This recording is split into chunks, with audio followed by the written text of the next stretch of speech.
ఒక ఊరిలో రైతులు కష్టపడి పండిస్తున్న గుమ్మడికాయలను ఎవరో దొంగ రోజు దొంగలించేవాడు. ఆ రోజుల్లో గుమ్మడికాయలు ఇప్పుడు దొరికినంత సులువుగా దొరికేవి కాదు. అవి పండించడానికి రైతులు చాలా కష్టపడేవారు.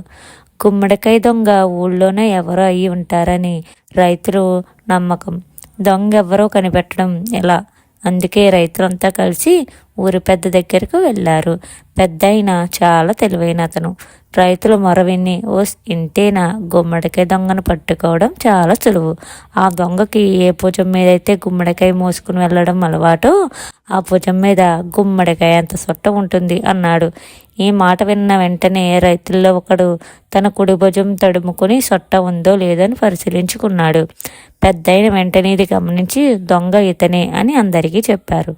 మనం ఏదైనా నేరం చేసినప్పుడు మనకి తప్పు చేశామన్న భావం మనసులో ఉంటుంది. అందుకే ఎవరేమన్నా మనల్ని అంటున్నారేమో అని అపోహపడతాము అని కథలో పెద్దాయన తెలివి ఉపయోగించి మనసులో అపోహల ద్వారా దొంగను పట్టుకోవడం అనేది ముఖ్యాంశం.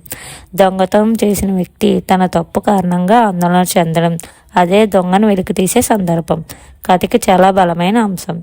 ఈ కథ పిల్లలకు చెబితే వారు నిజాయితీగా ఉండడం, ఇతరుల కష్టాన్ని గౌరవించడం వంటి విలువలు నేర్చుకుంటారు.